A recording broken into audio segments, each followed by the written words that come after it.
ඔයාලා හැමෝම සාදරයෙන් පිළිගන්නවා අදත් අපේ channel එකට. ඉතින් ඔන්න අදත් අරන් ඇවිල්ලා තියෙන්නේ තවත් සුපිරි වීඩියෝ එකක්.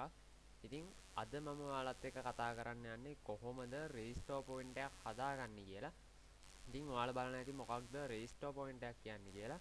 ඉතින් restore point එකක් කියලා කියන්නේ උදාහරණයක් විදිහට ඔයාලා හිතන්න ඔයාලගේ කම්පියුටර් එකේ මොකක් හරි වැඩක් කර ඉන්නවා. ඉතින් උදාහරණයක් විදිහට මෙතනදී ඔයාගේ සිස්ටම් ෆයිල්ස් වලට හානියක් වෙන මොකක් හරි දෙයක් ඔයාගේ කම්පියුටර් එකේ කර ඉන්නවා නම් ඔයාලට මෙන්න මෙතනදී ඔයාගේ ෆයිල්ස් වලට මොකක් හරි හානියක් වුණොත් ඒක නැවතත් යථා තත්ත්වයට පත් කරගද්දි පොඩි ප්‍රශ්න කිහිපයකට මුහුණ දෙන්න වෙනවා. එහෙම රිකවර් කරන්න බැහැ නෝමලි. ඉතින් ඔන්න ඔයගේ ප්‍රශ්න කිහිපයක් නිසා ඔයාලට අනිවාර්යයෙන්ම ගැටලු මතුවෙන්න පුළුවන්.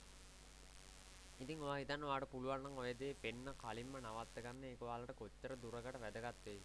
ඉතින් අද මම කතා කරන්න යන්නේ ඔන්න ඔය දේ ගැන. ඉතින් අද මම ඔයාලට කියලා දෙන්න හදන්නේ ගොඩක්ම ලේසියෙන් අපේ කම්පියුටර් එකේ කොහොමද restore point එකක් හදාගන්නේ කියලා.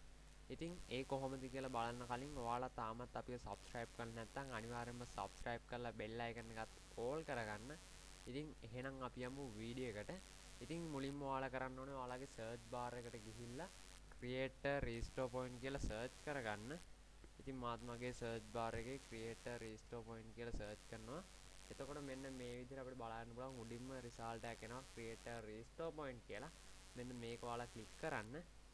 ඉතින් ඒක click කරාට පස්සේ මෙන්න මේ විදිහේ box දෙකක් open වෙනවා, පොඩි window දෙකක්. ඉතින් මෙතන system protection කියන එක යටතේ අපිට මෙන්න මෙතන බලා ගන්න පුළුවන් protection settings කියලා එකක්. ඉතින් මෙතන අපිට අපේ Windows system files තියෙන C partition එක බලා ගන්න පුළුවන්. ඉතින් ඔයාලා මෙන්න මේ විදිහට ඒක click කරන්න. ඊට මෙන්න මෙතන තියෙනවා configure කියලා එකක්. මෙන්න මේ බටන් එක click කරන්න. ඊට පස්සේ මෙන්න මෙතන තියෙනවා turn on system protection කියලා එකක්. ඔයාලා අන්නේ ටික් එක on කරගන්න. ඒක එහෙම on කරගෙන මෙන්න මෙතනින් ඔයාලා සාමාන්‍යයෙන් 100ට දෙකක් තුනක් වගේ දෙන්න. ඊට වැඩිය නම් අවශ්‍ය වෙන්නේ නැහැ. ඉතින් මෙතනින් මම මගේ ඉගෙන දෙනවා 100 ගාණක් දීලා මෙන්න මෙතන තියෙන apply කියන බටන් එක click කරන්න. ඊට පස්සේ මේක okay කරගන්න. ඊට පස්සේ මෙන්න මෙතන තියෙනවා create කියලා බටන් එකක්. මෙන්න මේ බටන් එක ඔයාලා click කරන්න. click කරාට පස්සේ මෙතනදී අපි නමක් දාගන්න පුළුවන්. ඉතින් මෙතනදී ඔයාලට පුළුවන් ඔයාලා කැමති නමක් add කරගන්න. ඉතින් මෙතනදී මාත් මෙතන නමක් add කරගන්නවා. ඉතින් ඔයාලත් කැමති නමක් add කරගන්න.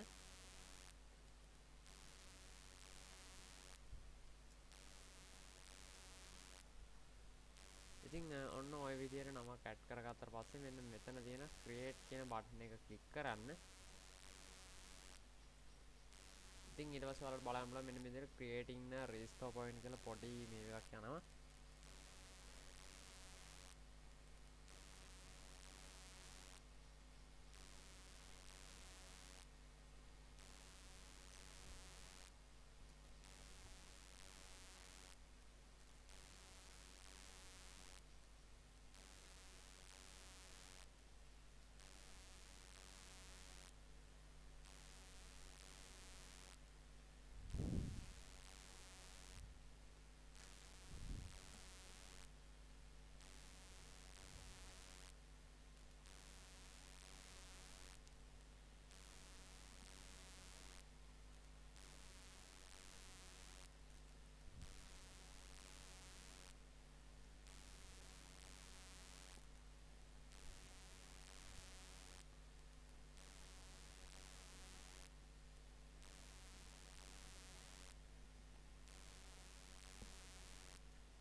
හරි ඉතින් ඊට පස්සේ අපිට බලන්න පුළුවන් මෙන්න මේ විදිහට ඒක ක්‍රියේට් වෙලා ඉවරයි කියලා මැසේජ් එකක් කරලා දෙනවා. ඊට පස්සේ මේක ක්ලෝස් කරගන්න.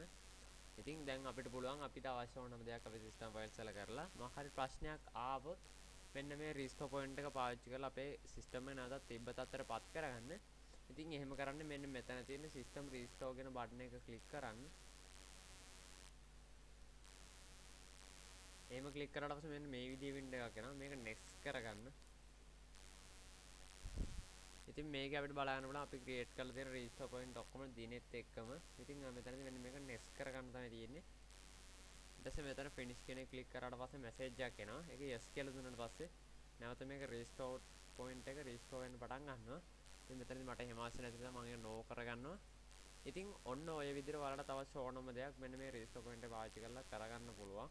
ඉතින් මොකද ඉතින් වීඩියෝ එක ගැන වීඩියෝ එක හොඳ නම් අනිවාර්යයෙන්ම ලයික් එකක් දාලා ඔයාලගේ යාළුවන්ටත් බලන්න ෂෙයා කරන්න. ඉතින් අද වීඩියෝ එක ඉවරයි. තාත්තට වීඩියෝ එකකින් ඉක්මනටම හමු වෙමු.